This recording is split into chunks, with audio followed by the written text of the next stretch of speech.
শুরু করছি আমি তো ভালোবাসি তোকে উপন্যাস। লিখেছেন সালমা চৌধুরী। পর্ব ৫৮। পর্ব ৫৮-এর ২টা অংশ। এটা প্রথম অংশ। মিমের মুখে অকল্পনীয় কথাটা শুনতেই আবিরের শরীর ঝাঁকুনি দিয়ে উঠেছে। অকস্মাৎ মেরুদণ্ড সোজা হয়ে গেছে, নিঃশ্বাস আটকে গেছে গলায়। শ্বাসনালীতে তুফান। মুহূর্তের মধ্যে চোখের শিরা উপশিরা রক্তাভ বর্ণ ধারণ করেছে। বক্ষস্পন্দন বেড়ে আকাশ ছোঁয়ার পথে। আবির নিজের সর্বোচ্চ অনুবলে মেঘকে যতই আগলে রাখতে চাইছে, প্রতিনিয়ত ততই বিপাকে পড়ে যাচ্ছে। মেঘের মুখে নিরন্তর হাসি ফোটাতে আবির নিজের সাথে একের পর এক নিগৃহ বিগ্রহ করেই চলছে। তারপরেও কোনো কিনারা পাচ্ছে না। কণ্ঠস্বরে তেজ ঢেলে আবির শক্ত কণ্ঠে জিজ্ঞেস করলো, মেঘ কোথায়? আম্মুরা সবাই আপুর রুমে বসে আছে আর আপুকে সাজুগুজু করতে বলছে, কিন্তু আপু চুপচাপ বসে আছে। আবির চোখ বন্ধ করে শ্বাস টেনে পরপর সর্বশক্তি দিয়ে নিঃশ্বাস ছেড়ে নিজেকে নিরুদ্ধ করার চেষ্টা করল। অতঃপর নিরেট কণ্ঠে বলল, ওকে বলিস সাজুগুজু করতে হবে না, আর দেখিস ওই দিনের মতো কান্নাকাটি যেন না করে, আমি দেখছি। মিম আতঙ্কিত কণ্ঠে বলে উঠল, আপনি এখন বাসায় আসলে সমস্যা হবে। আবির অদম্য কণ্ঠে বলল, বাসায় আসবো না। শোন, তোর দায়িত্ব হলো যত দ্রুত সম্ভব তুই ছেলের বাবার নামটা জেনে আমায় কোনোভাবে টেক্সট করে জানাবি। মিম শীতল কণ্ঠে বলল, আচ্ছা। আবির কল কেটে দিয়েছে। মিমের সাথে আবির শান্ত স্বরে কথা বলেছে ঠিকই, কিন্তু আবিরের ভেতরের রাগটা আর দুশ্চিন্তায় সে ফেটে যাচ্ছে। মেঘ বাসায় অল্প সাজুগুজু করলেই আবিরের কলিজায় আঘাত লাগে। নিজের দৃষ্টি সামলে একের পর এক দোয়া পড়তে থাকে, যাতে মেঘের উপর শয়তানের কুনজর না পড়ে। সেখানে কোথাকার কোন পরিবার মেঘকে দেখতে আসবে, এটা আবির বেঁচে থাকতে কোনোভাবেই সহ্য করতে পারবে না। তানভীরকে কল দিতে দিতে আবির দ্রুত অফিস থেকে বেরিয়ে গেছে। রাকিব, রাসেল কারো সাথেই দেখা হয়নি। এদিকে মেঘ বিছানায় হেলান দিয়ে বসে আছে। আশেপাশে আম্মু, বড় আম্মু, কাকিয়া সবাই মেঘকে বুঝাচ্ছে, রেডি হতে বলছে। মেঘের সেসবে মনোযোগ নেই। আজ মেঘের চোখে এক ফোঁটা পানিও নেই। সেদিন প্রথমবারের মতো কেউ বা কারা দেখতে আসবে কথাটা শুনে মেঘ নিজেকে শান্ত রাখতে পারেনি। তার উপর আবিরের উদাসীনতা মেঘকে আরো বেশি কাঁদিয়েছিল। কিন্তু রাতের বেলা আবিরের কথা শুনে মেঘ সবটাই বুঝেছিল আর নিজেই নিজেকে বকেছিল। তাই আজ মেঘের মনে আতঙ্কের রেশমাত্র নেই। দিব্যি বিছানায় হেলান দিয়ে বসে আঙুর খাচ্ছে। হালিমা খান চাপা স্বরে বললেন, এই মেঘ, আর কতক্ষণ এভাবে বসে থাকবি? উঠে রেডি হ, ওনারা কখন জানি চলে আসেন, তখন তোর আব্বু রাগারাগি করবে। মেঘ স্তম্ভিত দৃষ্টিতে তাকে ঠান্ডা কণ্ঠে বলল, আম্মু, আমি শান্তি করে খাচ্ছি, এটা কি তোমার সহ্য হচ্ছে না? সহ্য হবে না কেন? তুই রেডি হসনি শুনে তোর আব্বু যে চিল্লাচিল্লি করবে, তখন আমি কি করব? ওনারা চলে গেলে না হয় আবার খাইস। আকলিমা খান শান্ত স্বরে বললেন, তোমার আব্বু আর বড় আব্বুকে তো চিনোই, সময়ের কাজ সময় না হলে মেজাজ গরম হয়ে যায়। এমন সময় মিম রুমে এসেছে। নিজে আব্বু চাচুর কথোপকথনে ছেলে আর তার বাবার নাম শুনে আম্মুর নাম্বার থেকে আবিরকে মেসেজ দিয়ে জানিয়ে অতঃপর উপরে এসেছে। আলী আহমেদ খান বাসায় নেই। ইকবাল খানকে আকলিমা খান জানানোর পরপরই তিনি বাসায় চলে এসেছে। মোজাম্মেল খানকে বারবার বোঝানোর চেষ্টা করছে, অথচ মোজাম্মেল খান কিছুই বুঝতে চাইছে না। আবিরকে কল দিয়ে বললে আবির উল্টাপাল্টা কিছু করে ফেলবে, এই ভয়ে ইকবাল খান নিজেই বোঝানোর চেষ্টা করছেন। মিম মেঘের রুমে ঢুকতেই মেঘ খাওয়া বন্ধ করে চোখ তুলে তাকালো। সহসা মিম চোখের ইশারায় আবিরকে জানানোর কথাটা বুঝিয়ে দিয়েছে। মেঘ দীর্ঘশ্বাস ছেড়ে আম্মুদের দিকে এক পলক তাকিয়ে শীতল কণ্ঠে বলল, তোমরা থামো, আগে ওনারা আসুক, তারপর আমি সাজবো। মালিহা খান শান্ত স্বরে মেঘকে বোঝানোর চেষ্টা করলেন, কিন্তু মেঘের এক কথা, দেখতে আসলে তবেই সে সাজবে। এমনকি তাদের দেখানোর জন্য মেঘ সবকিছু রেডি করে রেখেছে। ঘন্টা পেরিয়ে যাচ্ছে, কিন্তু বাসায় মেহমান আসছে না। মালিহা খান আর আকলিমা খান মেঘের রুমে বসে আছেন, তবে সেদিকে মিম মেঘের কোনো মনোযোগ নেই। মিম মেঘের উপর হেলান দিয়ে শুয়ে তার স্কুলের গল্প করছে, আর মেঘ মিমের মাথায় হাত বুলিয়ে দিচ্ছে আর গল্প শুনছে। মোজাম্মেল খান আর ইকবাল খান অনেকক্ষণ অপেক্ষা করলেন, কিন্তু কেউই আসছেন না। প্রথমে ভেবেছিলেন হয়তো জ্যামে আটকে গেছে, এজন্য কল দেননি, কিন্তু অপেক্ষা করতে করতে এক প্রকার বিরক্ত হয়ে কল দিলেন সেই লোকের নাম্বারে। প্রথমবারই কল রিসিভ হলো। মোজাম্মেল খান তপ্ত স্বরে জিজ্ঞেস করলেন, আপনারা কোথায় আছেন? লোকটা কাঁপা কাঁপা গলায় বলল, আমি অফিসে আছি। মোজাম্মেল খান বিরক্তি ভরা কণ্ঠে জিজ্ঞেস করলেন, আমাদের বাসায় আসার কথা কি ভুলে গেছেন? লোকটা ঢোক গিলে কিছুক্ষণ থেমে অতঃপর বললেন, না ভাই, ভুলি নাই, কিন্তু একটা সমস্যা হয়ে গেছে। কি সমস্যা? লোকটা আরো কিছুক্ষণ চুপ করে রইল। মোজাম্মেল খান এবার হালকা রাগী স্বরে বললেন, কি হলো? আসলে ভাই, কিভাবে বলবো, আমার ছেলে অন্য একটা মেয়েকে পছন্দ করে, তাকে ছাড়া অন্য কাউকে বিয়ে করবে না বলেছে, তাই শুধু শুধু। মোজাম্মেল খান রাগে কটমট করে বললেন, আপনার ছেলে অন্য কাউকে পছন্দ করে কিনা সে কথা কি আগে জানা উচিত ছিল না? আর সেদিন আপনার ছেলে তো সামনেই ছিল, আপনারা আগ্রহ না দেখালে আমি তো আপনাদের কখনোই জোর করতাম না।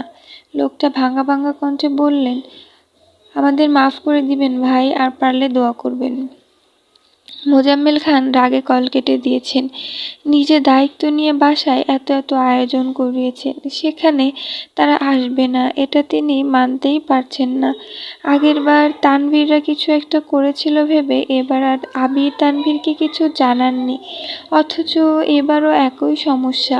মোজাম্মেল খান মনে মনে ভাবছেন, ছেলের যদি অন্য কোথাও পছন্দই থাকতো তাহলে সেদিন আমার মেয়ের ব্যাপারে এত আগ্রহ দেখিয়েছিল কেন? আমার মেয়েকে দেখার জন্য এত উতলা হয়ে গেছিল কেন? ইকবাল খান মিটিমিটি হেসে বললেন, থাক ভাইয়া, মন খারাপ করো না। মোজাম্মেল খান ভেতরে ভেতরে রাগে ফুঁসছেন, চোখ বন্ধ করে সোফা হেলান দিয়ে বসে আছেন। ইকবাল খান উপরের দিকে মেঘের রুমে দরজার সামনে দাঁড়িয়ে বললেন, তোমরা যে যার রুমে যাও, ওনারা আসবেন না। মালিহা খান উদ্বিগ্ন কণ্ঠে শুধালেন, আসবেন না কেন? ছেলে অন্য কাউকে পছন্দ করে। মেঘ ফিক করে হেসে ফেলল। মেঘের দেখা দেখি মিমও হাসছে। মালিহা খান রাগী স্বরে বললেন, এই মেঘ, হাসছিস কেন? আবারও বললেন, তোর আব্বু কোথায় কি ছেলে দেখে বলতো? আগেরবার কি সব অজুহাত দেখালো, এবার বলে ছেলে অন্য মেয়েকে পছন্দ করে। সকালেও তো শুনলাম ছেলে তোকে দেখার জন্য খুব আগ্রহী। এখন এসবের মানে কি? মেঘ বড় আব্বুর দিকে তাকিয়ে মৃদু হেসে মনে মনে আওড়ালো, শাশুড়ি আম্মু, ওই ছেলে আমাকে দেখার আগ্রহ থাকলে কি হবে? তোমার ছেলের তো বিন্দু মাত্র আগ্রহ নেই। তোমার ছেলে সবার সামনে যতই স্বাভাবিক থাকুক না কেন, আড়ালে ঠিকই আমাকে নিয়ে ভাবে। আর আমি শিওর ওই ছেলের গার্লফ্রেন্ড আজই আবিষ্কৃত হয়েছে, আর সেটা তোমার ছেলেই করেছে। মালিহা খান শীতল কণ্ঠে বললেন, কি রে, কি ভাবছিস? ওনারা আসেনি বলে মন খারাপ করেছিস?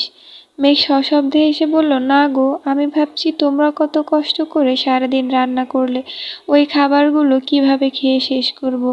মালিহা খান আর আকলিমা খান ভ্রু কুঁচকে তাকিয়ে আছেন। ইকবাল খান নিঃশব্দে হেসে রুম থেকে বেরিয়ে গেছেন। মেঘ মিমকে উদ্দেশ্য করে বলল, আমার ফোনটা দে তো, ভাই আর আবিরকে কল দিয়ে আসতে বলি, একসাথে খাবো।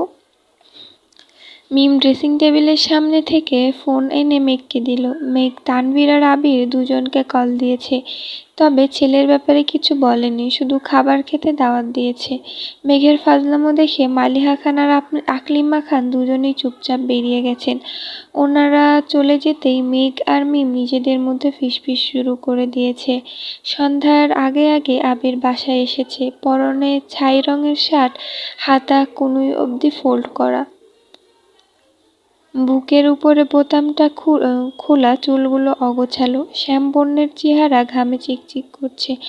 এক হাত পকেটে, অন্য হাত স্বাভাবিক রেখে বাসার ভেতরে ঢুকছেন। সোফায় মোজাম্মেল খান বসে আছেন, ওনার পাশেই হালিমা খান দাঁড়িয়ে আছেন। মোজাম্মেল খান অতর্কিতে নিজের মনের ভেতরের ক্ষোভ প্রকাশ করছেন।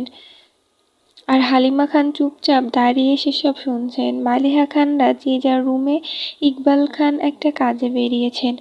আবির স্বাভাবিক ভঙ্গিতেই সিঁড়ি পর্যন্ত এগিয়ে গেল। এক পলক মামুনির দিকে তাকিয়ে কোমল কণ্ঠে বলল, মামুনি, এক কাপ কফি করে দিবা প্লিজ?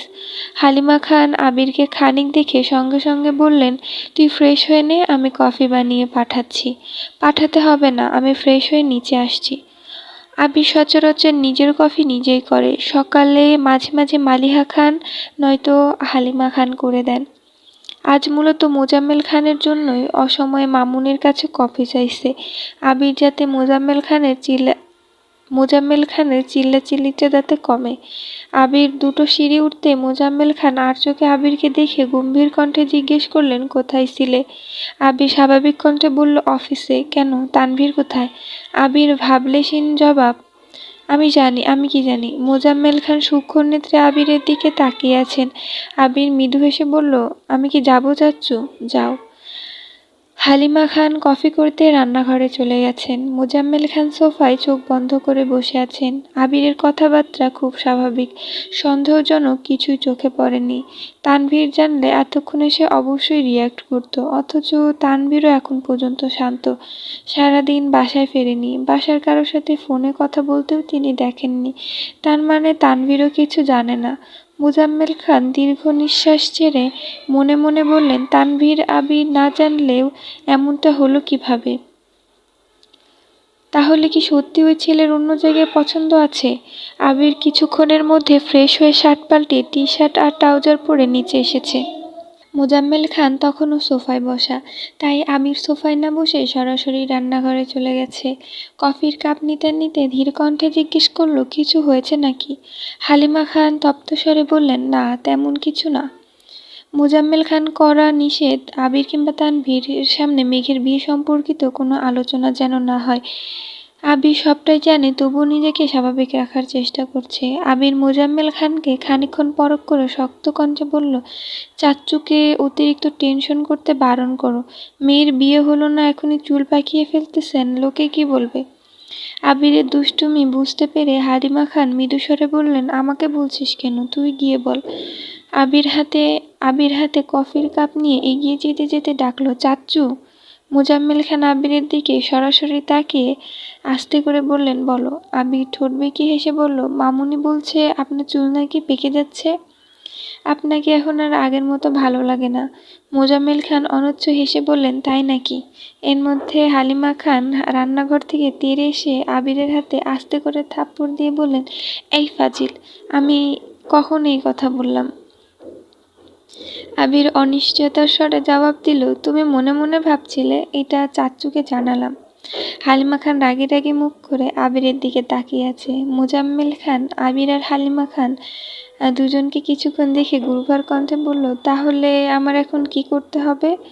আবির ঢোক গিলে উষ্ণ স্বরে বলল, সবসময় হাসি খুশি থাকবেন, সবার সাথে স্বাভাবিকভাবে কথা বলবেন, নিজেকে সময় দিবেন, সাথে মামুনিকেও, বাকিটা মামুনি বলবে। আমি এখন পালাই। আবির টেবিলের উপর কাপ রেখে সিঁড়ির দিকে ছুটেছে। মোজাম্মেল খান ঠোঁটে অদৃশ্য হাসি রেখেই হালিমা খানের দিকে তাকালেন।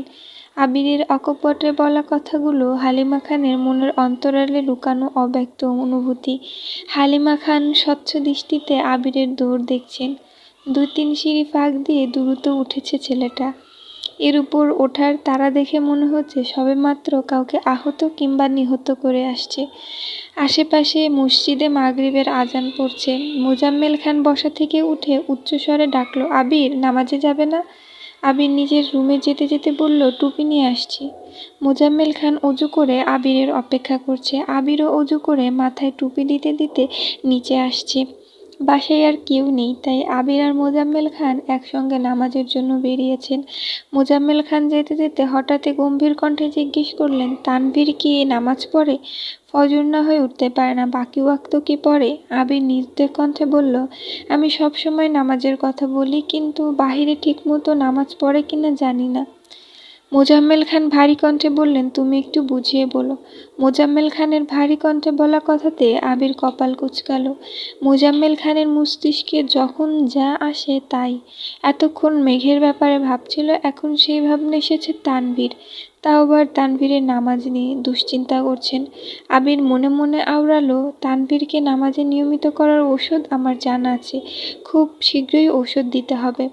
মোজাম্মেল খানের দিকে তাকিয়ে মৃদু হেসে আবির বলল, আপনি চিন্তা করবেন না, ফজর থেকে তানভীরও আমাদের সাথেই নামাজে যাবে, দেখো যদি উঠাতে পারো।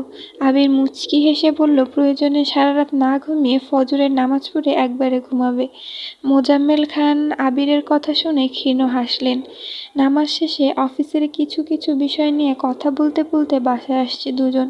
ততক্ষণে মেঘেরা সবাই নামাজ শেষ করে নিচে চলে এসেছে। তানভীরও বাসায় ফিরেছে। 4 ভাই বোন মিলে সিরিয়াস কোনো আলোচনায় ব্যস্ত, তবে সেই আলোচনার কেন্দ্রবিন্দু হলো খাবার। আবির আর মোজাম্মেল খানকে একসঙ্গে বাসায় ঢুকতে দেখে তানভীর ভ্রু কুঁচকালো। সচরাচর সবাই একসঙ্গে নামাজে গেলে আলী আহমেদ খান আর মোজাম্মেল খান সামনে গল্প করতে করতে চলে যান, পেছনে আবির, তানভীর আর ইকবাল খান টুকিটাকি কথা বলে। তানভীর না থাকলে আবির আর ইকবাল খান একসঙ্গে যান, তবে এই প্রথমবার বাসায় কেউ না থাকাতে আবির আর তানভীরের আব্বু একসঙ্গে বাসায় আসছে। তবুও এমন একটা দিনে আবির আসতেই মেঘ ঘাড় ঘুরিয়ে আবিরকে দেখে নিল। আবিরের মাথায় টুপি, সাবলীল ভঙ্গিতে আব্বুর সাথে কথা বলছে। তা দেখে মেঘের হৃদয়ে ধুকপুকানি তীব্র হতে শুরু করছে। মালিহা খান খেতে ডাকছেন, তাই আলী আহমেদ খান আর ইকবাল খান ব্যতীত বাকি সবাই গিয়ে খেতে বসেছে। রাকিবের নাম্বার থেকে তানভীরের ফোনে বারবার কল আসছে। তানভীর রিসিভ করে স্বাভাবিক কণ্ঠে বলল, হ্যাঁ রাকিব ভাইয়া বলো। আবির কোথায় রে? আছে পাশেই, খেতে বসেছে। আবির বিকালে কাউকে না বলে হুট করে অফিস থেকে চলে গেছে। তারপর থেকে কল ধরছে না। কি হয়েছে? সব কিছু ঠিক আছে? হ্যাঁ একদম। ভাইয়ার ফোন রুমে, মাত্র নামাজ থেকে এসে খেতে বসেছে। তাহলে অফিস থেকে হুট করে চলে গেছিল কেন? খাওয়া দাওয়া শেষ করে তারপর তোমার সাথে দেখা করে বলবো। আচ্ছা ঠিক আছে। সবাই সবার মতো খাচ্ছে।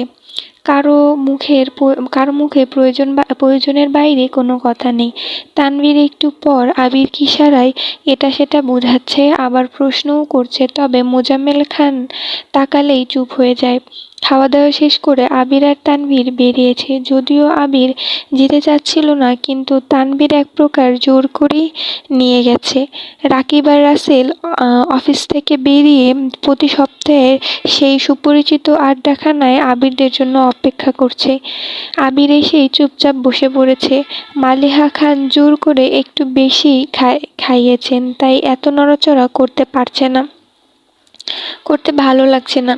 এমনকি আবির বাইকও নিয়ে আসেনি, তানভীরের বাইকে এসেছে।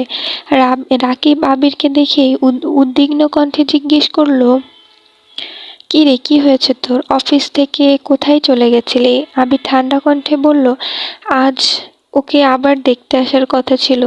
রাকিব চেঁচিয়ে উঠল, কি? তারপর?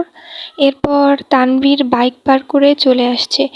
এসেই রাকিবের সামনে রাখা একটা চেয়ারের উপর নিজের ডান পা তুলে ডান হাতের 3 আঙুল ভাঁজ করে বাকি 2 আঙুল রাকিবের কপালের কিছুটা উপরে মাথায় ধরে রাগান্বিত কণ্ঠে চিৎকার করল, হারামির বাচ্চা, বিয়ে করার খুব শখ তোর, তাও আবার আমার স্প্যারোকে। বিয়ে তো বহুদূর, তুই আমার মেয়েকে কল্পনাতেও দেখতে পারবি না।